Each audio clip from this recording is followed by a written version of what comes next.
നമസ്കാരം. ഓട്ടപ്രദർശനത്തിലേക്ക് ഏവർക്കും സ്വാഗതം. ലോകത്തിൽ വലിയ ഒരു ഊർജ്ജ പ്രതിസന്ധി നേരിടുന്ന കാലഘട്ടമാണിത്. ഇനിയും ഗൾഫ് യുദ്ധം തുടർന്നാൽ എണ്ണയുടെ വില ഇനിയും കൂടും. ഇത് ഏറ്റവും അധികം ബാധിക്കുന്നത് ബംഗ്ലാദേശും പാകിസ്ഥാനും പോലെ സാമ്പത്തികമായി അത്ര സുരക്ഷിതമല്ലാത്ത രാജ്യങ്ങളെയാണ്.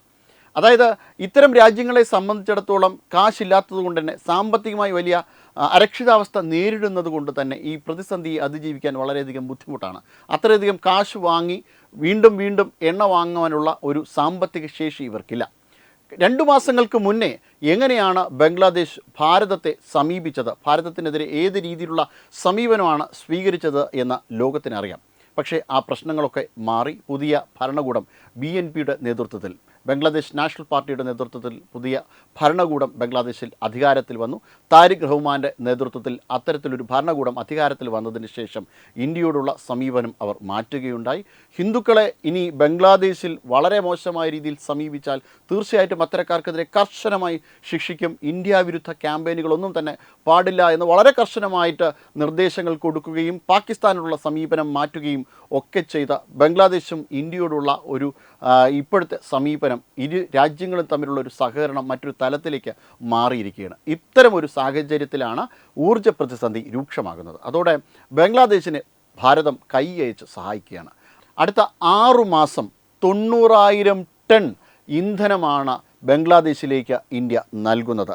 അങ്ങനെ ബംഗ്ലാദേശിൻ്റെ ഊർജ്ജ പ്രതിസന്ധിക്ക് വലിയൊരു അളവിൽ ഇന്ത്യ പരിഹാരം കണ്ടെത്തുവാനുള്ള ശ്രമം തുടങ്ങിക്കഴിഞ്ഞു. അങ്ങനെ ഇരു രാജ്യങ്ങളും തമ്മിലുള്ള ബന്ധം വീണ്ടും സുദൃഢമായിക്കൊണ്ടിരിക്കുകയാണ്. ഇന്ത്യക്കെതിരെ ആക്രമണം നടത്തുവാൻ വേണ്ടിയിട്ട് 2 മാസങ്ങൾക്ക് മുന്നേ പദ്ധതിയിട്ടിരുന്ന ഒരു രാജ്യത്തിൻ്റെ ഇപ്പോഴത്തെ അവസ്ഥയാണത്. അതായത് ഗ്രേറ്റർ ബംഗ്ലാദേശ് എന്ന് പറഞ്ഞുകൊണ്ട് ഒരു ഭൂപടമൊക്കെ തയ്യാറാക്കി അത് ഇന്ത്യയുടെ ചിക്കൻ നെക്ക് കോറിഡോർ അടക്കമുള്ള നമ്മുടെ വടക്ക് കിഴക്കൻ സംസ്ഥാനങ്ങൾ ബംഗ്ലാദേശിൻ്റെ ഭാഗമാണ്. അതുകൊണ്ട് തന്നെ ഒരു ആക്രമണം നടത്തണമെന്ന് ജമാഅത്തെ ഇസ്ലാമിയുടെ നേതൃത്വത്തിൽ ഒരു തീരുമാനമെടുക്കുകയും ഇന്ത്യക്കെതിരെ ആക്രമണത്തിന് കോപ്പ് കൂട്ടുകയും ചെയ്തിരുന്ന രാജ്യമാണ് ഇപ്പോൾ ഇന്ത്യയോട് അടുത്തിടപഴകുകയും ആ പ്രശ്നങ്ങളൊക്കെ മാറി വീണ്ടും നല്ല ഒരു നാളെയിലേക്ക് ഇന്ത്യയും ബംഗ്ലാദേശും പോകുന്നത്. ഇപ്പോൾ ഈ ഘട്ടത്തിലാണ് പാകിസ്ഥാൻ്റെ ഒരു അവസ്ഥ. പാകിസ്ഥാനിൽ ഊർജ്ജ പ്രതിസന്ധി അങ്ങേയറ്റം രൂക്ഷമാണ്.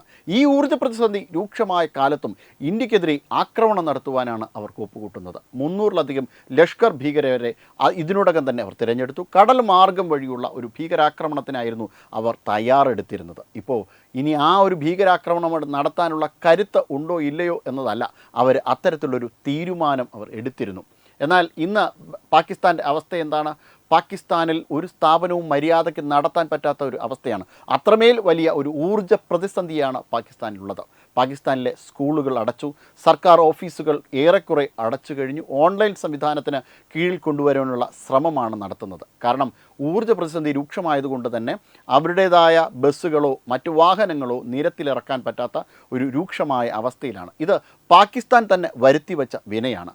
ഭീകരവാദികൾക്ക് വേണ്ടിയിട്ട് മുട്ടുമടക്കി കൊടുത്ത് ആ രാജ്യം ഉത്പാദനത്തിൽ ശ്രദ്ധിക്കാതെയായി. ഇനി ടെർഷറി സെക്ടറായ IT സെക്ടറിന് വേണ്ടിയിട്ടുള്ള വികസനങ്ങളും നടത്തിയില്ല. അമേരിക്കയുടെ നിഴലിൽ അല്ലെങ്കിൽ പല ഭീകരവാദങ്ങളെ സപ്പോർട്ട് ചെയ്യുന്ന രാജ്യങ്ങളുടെ നിഴലിൽ കഴിയാനാണ് പാകിസ്ഥാൻ താല്പര്യപ്പെട്ടത്. അവരുടെ ഫണ്ട് വാങ്ങി ഇവർ ജീവിക്കുകയായിരുന്നു ഇത്രയും കാലം.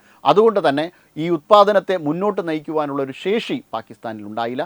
പാകിസ്ഥാൻ്റെ ആർമി ഒരല്പം സമ്പന്നമായ അവസ്ഥയിലാണ്. എന്നാൽ പാകിസ്ഥാൻ്റെ സർക്കാരോ ജനങ്ങളോ ദൈനംദിന ജീവിത ചെലവുകൾ പോലും നിർവഹിക്കാൻ കഴിയാത്ത അത്യധികം ദയനീയമായ അവസ്ഥയിലാണ്. ഇനി എങ്ങനെയാണ് ഇത് മുന്നോട്ട് നീക്കുന്നത് എന്ന്, ഓരോ ദിവസവും എങ്ങനെ മുന്നോട്ട് നീക്കണമെന്ന് അറിയാത്ത ഒരു അവസ്ഥയിലാണ്. ഇൻഫ്ലേഷൻ അത്രയധികം, പണപ്പെരുപ്പം അത്രയധികം കൂടി. ഇനി ആക്രമണ ഭീഷണിയാണെങ്കിൽ ഇറാനിൽ നിന്ന് ആക്രമണ ഭീഷണിയുണ്ട്, സൗദി അറേബ്യയിൽ നിന്ന് ആക്രമണ ഭീഷണിയുണ്ട്, അമേരിക്ക സഹായിക്കുന്നില്ല, ചൈന സഹായിക്കുന്നില്ല.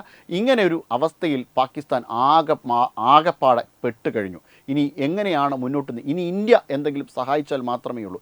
ഇന്ത്യ എങ്ങനെയാണ് സഹായിക്കുക? ഈ ഒരു പ്രതിസന്ധി ഘട്ടത്തിൽ പോലും ഇന്ത്യയെ ആക്രമിക്കുവാനാണ് പാകിസ്ഥാൻ കോപ്പുകൂട്ടിയത്. എന്തായാലും പാകിസ്ഥാൻ ഇതോടുകൂടി സാമ്പത്തികമായി കൂടി അസ്തമിക്കുന്ന ഒരു സാഹചര്യമാണിത്.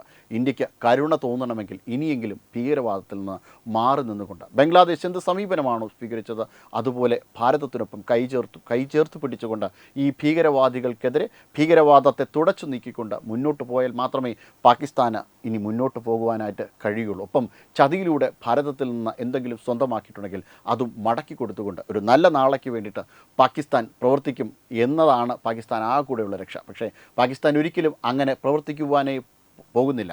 വിനാശകാലെ വിപരീത ബുദ്ധി എന്നതുപോലെയാണ് ആ രാജ്യത്തിൻ്റെ അവസ്ഥ. എല്ലാ കാലത്തും വിനാശം വരാൻ കാരണം അവരുടെ വിപരീത ബുദ്ധി തന്നെയാണ്. Web desk Tatwamayi news. Brought you by Kerala AIDS control society. HIV AIDS സംബന്ധമായ സംശയങ്ങൾക്ക് 1097 എന്ന 24 മണിക്കൂറും പ്രവർത്തിക്കുന്ന ടോൾ ഫ്രീ നമ്പറിലേക്ക് വിളിക്കുക.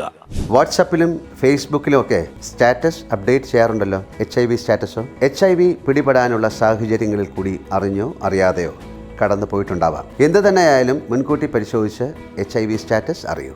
സൗജന്യ HIV പരിശോധനയും കൗൺസിലിങ്ങും ആരോഗ്യ കേന്ദ്രങ്ങളിൽ പ്രവർത്തിക്കുന്ന ICTC അഥവാ ജ്യോതിസ് കേന്ദ്രങ്ങളെ സമീപിക്കുക. നിങ്ങളുടെ സ്റ്റാറ്റസ് എന്തായാലും വിവരങ്ങൾ രഹസ്യമായി സൂക്ഷിക്കുന്നതായിരിക്കും.